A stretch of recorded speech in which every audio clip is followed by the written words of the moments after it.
신앙 고백 우리 다 같이 하겠습니다. 나는 전능하신 아버지 하나님 천지 창조주를 믿습니다. 나는 그의 유일하신 아들 우리 주 예수 그리스도를 믿습니다.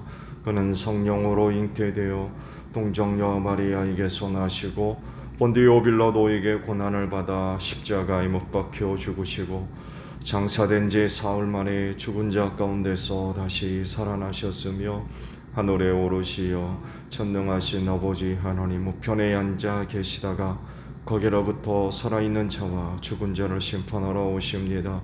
나는 성령을 믿으며 거룩한 공교회와 성도의 교제와 죄를 용서받는 것과 몸의 부활과 영생을 믿습니다. 아멘. 269장 부르시고 이 말씀을 봅니다. 269장 찬송 부르겠습니다.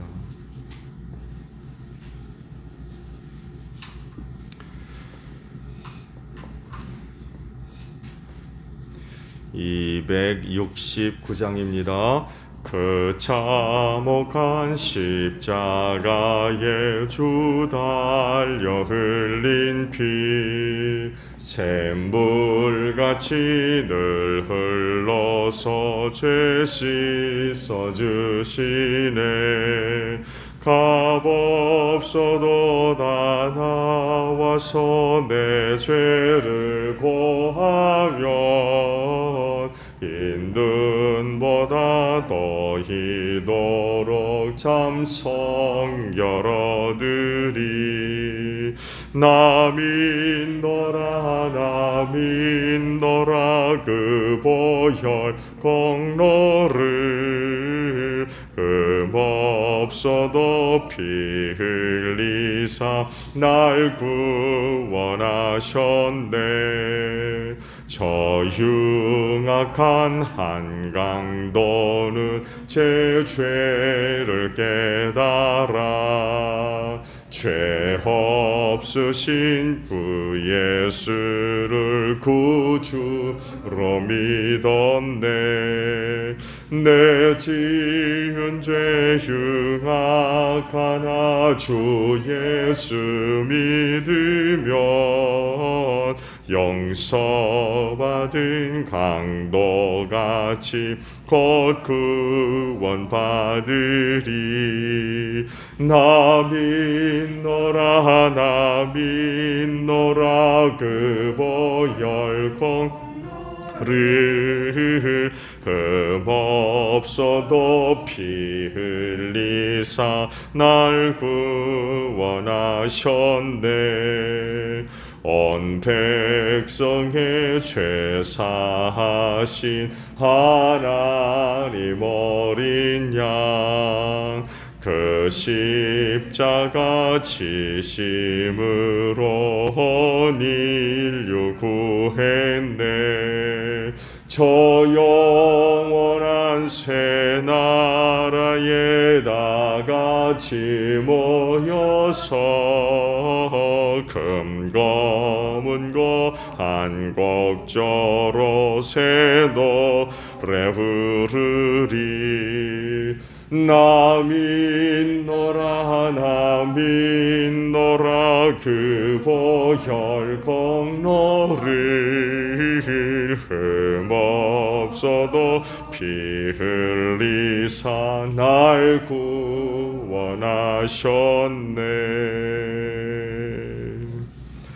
말씀을 우리 보겠습니다. 마태복음 17장 14절에서 27절 마지막 절까지 보겠습니다.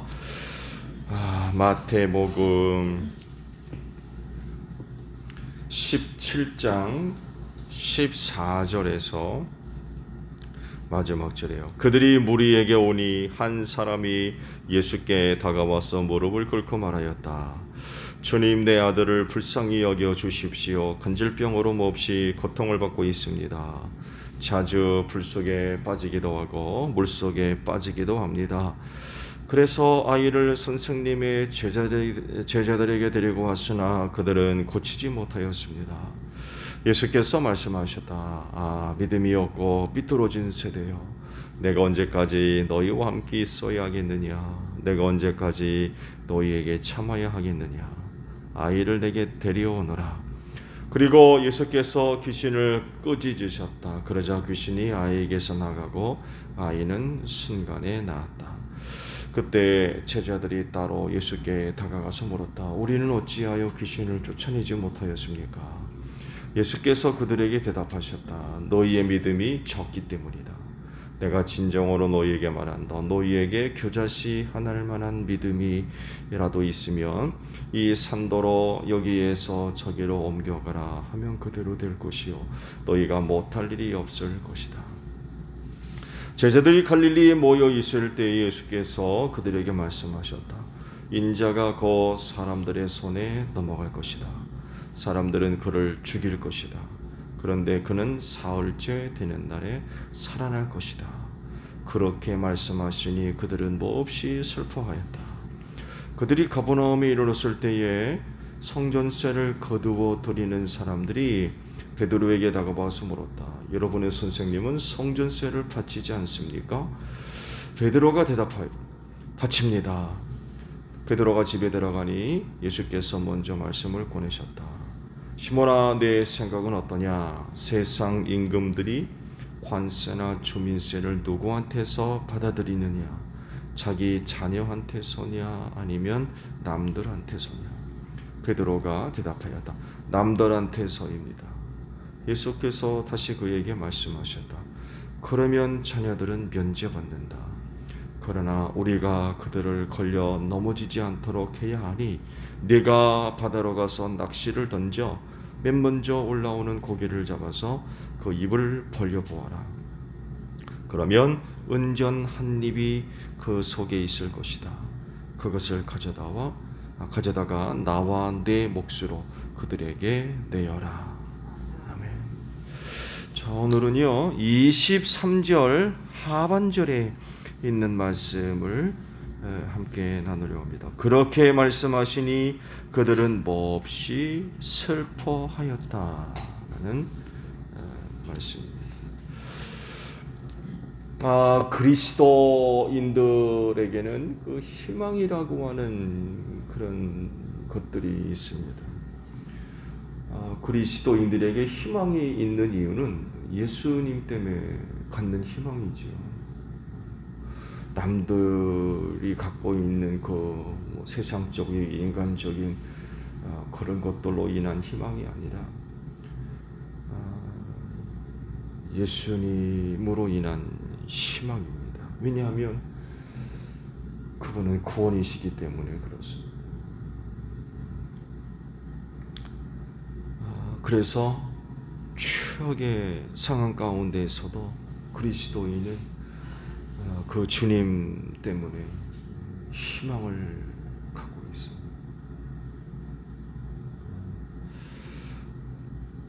오늘 주신 말씀은 예수님의 고난과 또 죽음, 부활에 대한 제자들의 반응을 이제 기록을 하신 거죠. 사역 후반에 이르면서 예수께서 앞으로 일어날 일들을 이제 말씀하시기 시작하셨죠. 그 시작점이 마태는 베드로의 그 신앙 고백을 기점으로 해서 예수께서 본격적으로 자신의 고난과 죽음과 부활에 관한 말씀을 하기 시작하셨습니다.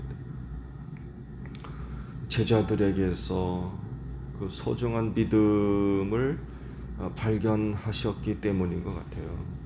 이제는 됐구나 하시고는 이제 본격적으로 그런 부분들에 대해서 말씀을 하시기 시작합니다. 아마도 제자들로 하여금 그 일을 이제 미리 준비할 수 있도록 하시려는 것 같아요. 아무런 얘기 없이 없다가 갑자기 그런 일을 겪게 하는 것보다는 미리 조금씩 일러주셔서 제자들로 하여금 좀 믿음 안에서 시험이 들지 않도록 잘 준비하시려는 그런 그 의도가 다분히 들어가 있습니다. 이런 말씀을 하기 시작했을 때 제자들이 보인 반응을 보게 되면 굉장히 부정적이죠. 그래서 먼저 베드로가 뭐 어떡합니까? 베드로가 그 유명한 신앙 고백을 한 뒤에 예수께서 예루살렘에 올라가서 붙들려서 고난당하고 죽을 거라고 하는 그런 거 얘기를 하니까 베드로가 대들었죠. 예수님을 따로 불러다가 대들었어요. 오늘 주신 말씀을 보게 되면 슬퍼했다라고 말씀을 하세요. 슬퍼했다. 왜 그들이 그 말씀을 듣고 슬퍼했을까요? 이유를 찾는다고 하면 그들이 지금 초점을 어디에다 두고 있었는가를 좀 말해주고 있어요. 본문 말씀 보게 되면 두 가지를 같이 말씀을 하셨죠. 하나는 죽임당할 거라는 것. 다른 하나는 뭐예요? 사흘 만에 다시금 살아날 거라고 하는 것.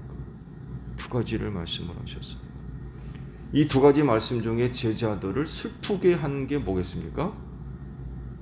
당연히 죽임당할 거라는 것. 사람들이 예수를 붙들어다가 죽일 거라고 하는 그 말씀이 제자들에게 큰 슬픔을 가져다 준 것 같아요.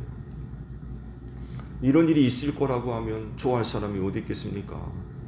그렇죠? 슬퍼하는 건 당연합니다. 그런데 슬퍼할 내용만 있는 게 아니었죠. 그렇죠? 슬퍼할 수 있는 것만 있는 게 아니었어요. 기뻐하고 또 놀라워할 수 있는 내용도 같이 있습니다. 부활이 됩니다. 부활. 그런데 제자들은 이 부활에 초점을 맞추고 있지를 못했던 것 같아요. 그리고 다시금 살아날 것이라고 하는 사실에 대해서 그렇게 깊이 인식을 하지 못했던 것 같아요. 그런 일이 없었으니까. 죽었다가 살았다고 하는 그런 일들이 없었거든. 자주 있는 일이 아니죠. 자주 있는 일이 아니라 아예 없죠. 없어요. 얼른 와 닿지를 못했던 거죠. 내가 사람들 손에 붙들려서 죽임을 당하지만 사흘 만에 다시금 살아날 거다라고 하셨을 때에 다시 살아날 거라고 하는 말씀이 마음에 와 닿지를 못한 거예요. 죽는 건 익히 잘 알고 있지만 살아날 거라고 하는 건 마음에 와 닿지를 않는 거예요. 한 번도 그런 일이 없었기 때문에 그래요. 가끔 누군가가 죽었다가 살았다. 그렇다 그러면 이번에도 예수님이 또 그러려나? 그렇게 했는데 그렇지를 못하니까 이게 마음에 와 닿지를 않는 거예요. 그래서 슬퍼만 했던 것 같아요.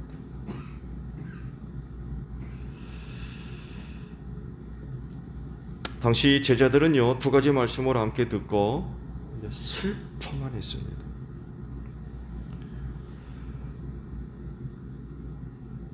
시간이 흐른 뒤 오늘날에는 당시 제자들과는 좀 상황이 다르지요. 왜냐하면 오늘 신앙생활하는 사람들은 누구나 다 할 것 없이 예수의 부활을 믿습니다. 뿐만 아니라 그 예수를 믿는 사람들은 예수와 함께 다시금 살아날 것까지 믿고 있어요. 이것이 오늘 우리로 하여금 다른 반응들을 보여준다는 거예요. 그때 그 사람들은 부활이 뭔지 몰라요. 아직 경험하기 전이니까. 그러니까 마음에 와 닿지를 않는 거예요. 그 부활이 뭔지 모르는 거예요. 혹 여러분들 가운데에도 이 예수님의 부활에 대해서 오해하고 있는 그런 부분들이 있는지 모르겠습니다만에도 예수께서 죽은 지 사흘 만에 다시금 살아나는 부활은 단순히 죽었다가 사는 것과 달라요.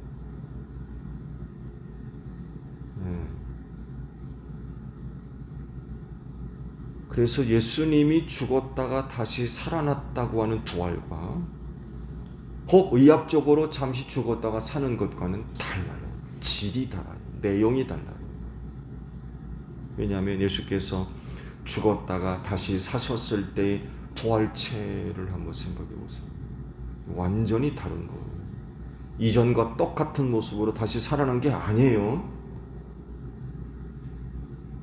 그러니까 죽기 이전에 갖고 있었던 형체, 모습과 다르다는 거예요. 영도 아니에요. 그렇다고 육체도 아니었죠. 신비한 몸이었어요. 우리는 시공간을 초월할 수 없죠. 그렇죠?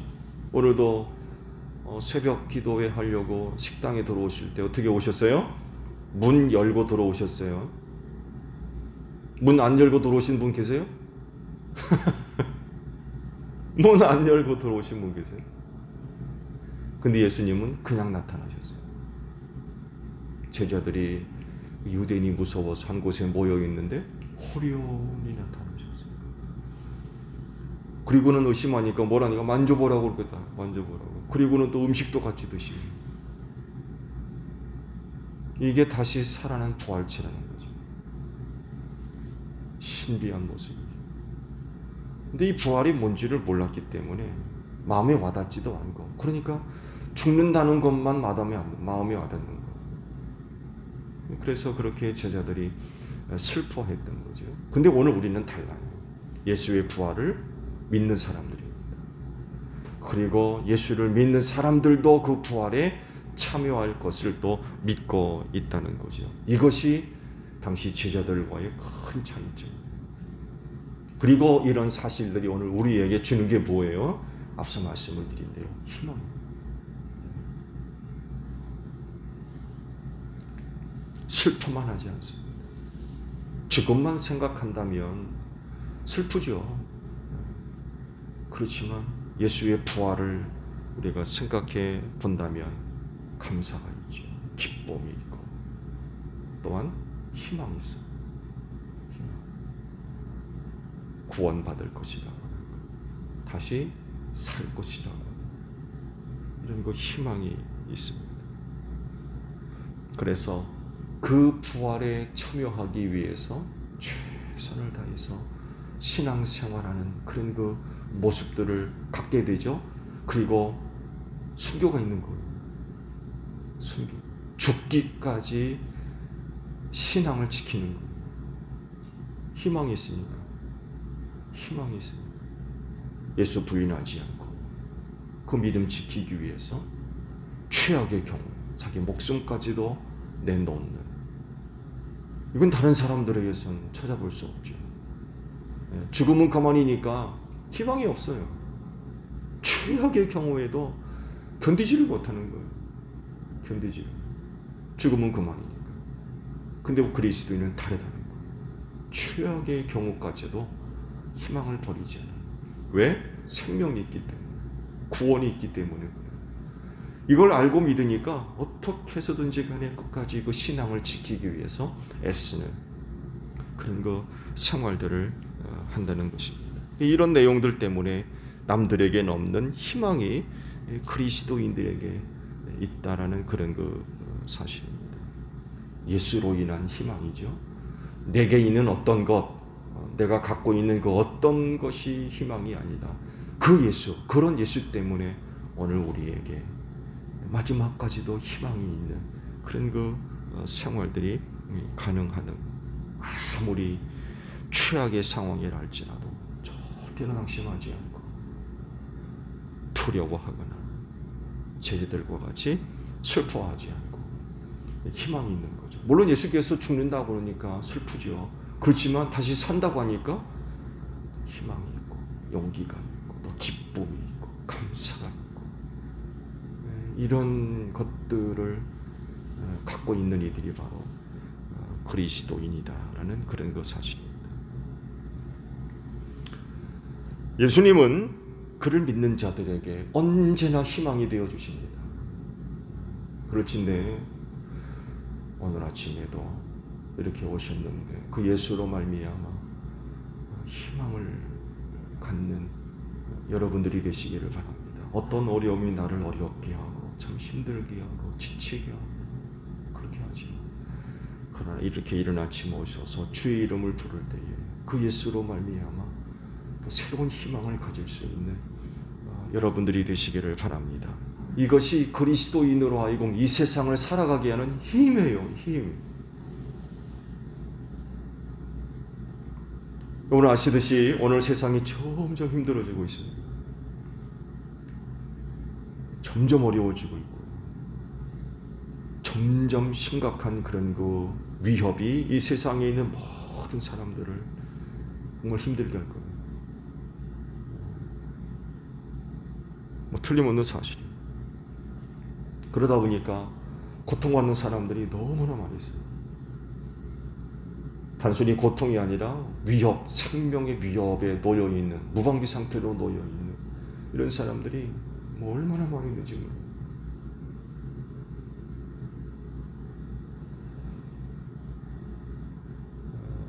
우리나라가 점점 고령화 사회가 되어가고 있죠. 굉장히 걱정하고 있습니다. 이 문제를 해결하지 않으면 정말 심각한 그런 거 위기 상황 가운데 몰릴 수밖에 없는데 이것도 새로운 위기죠. 왜냐하면 너무 약하니까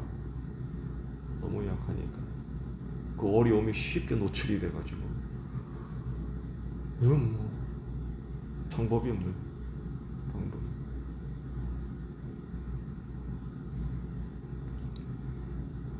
이번 코로나19가 특히 나이 든 계층에 아주 취약한 그런 그 문제들을 제공하고 있죠.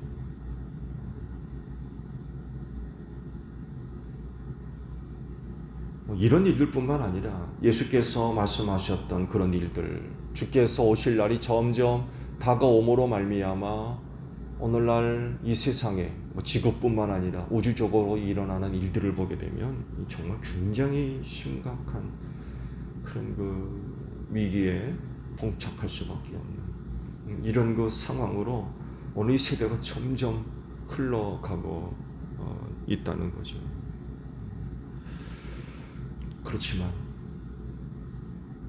그런 세대의 희망은 예수께 있는 줄로 믿습니다. 그분이 구원이시기 때문에 그래요. 구원이시기 때문에. 그런 세상의 희망은 예수께 있다. 그렇진데 여러분, 이 어려운 세상을 살면서 여러분 이런 세상과 결탁을 하거나 또 타협하는 그런 생활들 해서는 안 돼요. 뿐만 아니라 그런 세상으로 인하여서 낙심하고 절망하며 두려워하고 그런 일들로 인하여 원망하고 불평 이런 모습들도 또 합당한 모습이 아니죠. 우린 그저 예수로 인하여서 희망을 갖고 살아가는 오늘 하루 산다 할지라도 그 예수로 인하여서 희망을 품고 사는 그런 모습들이 있어야 될 것 같아요. 그분 안에 구원이 있고 그분으로 말미암아 영원한 그런 그 생명이 약속되어져 있기 때문에 그렇습니다. 그러므로 그 예수 끝까지 바라보고 또 그 예수 끝까지 의지하고 믿고 따라가는 여러분들이 되시기를 바랍니다. 세상으로 인하여서 슬픔하지 말고 그 예수로 인하여서 희망을 갖고서 뭐 희망뿐이겠습니까? 그 예수로 인하여 용기도 갖고 그 예수로 인하여 위로도 얻고 또 그분으로부터 힘을 얻어서 그리스도인으로서 살아가는 그런 그 모습들이 있어야 될 것 같아요. 오늘도 예수로 인하여 희망을 갖고 오늘도 하루 생활하는 여러분들이 되시기를 바랍니다. 주기도문 하겠습니다. 하늘에 계신 우리 아버지, 아버지의 이름을 거룩하게 하시며 아버지의 나라가 오게 하시며 아버지의 뜻이 하늘에서와 같이 땅에서도 이루어지게 하소서. 오늘 우리에게 일용할 양식을 주시고 우리가 우리에게 잘못한 사람을 용서하여 준 것 같이 우리 죄를 용서하여 주시고 우리를 시험에 빠지지 않게 하시고 악에서 구하소서. 나라와 권능과 영광이 영원히 아버지의 것입니다. 아멘. 기도하겠습니다.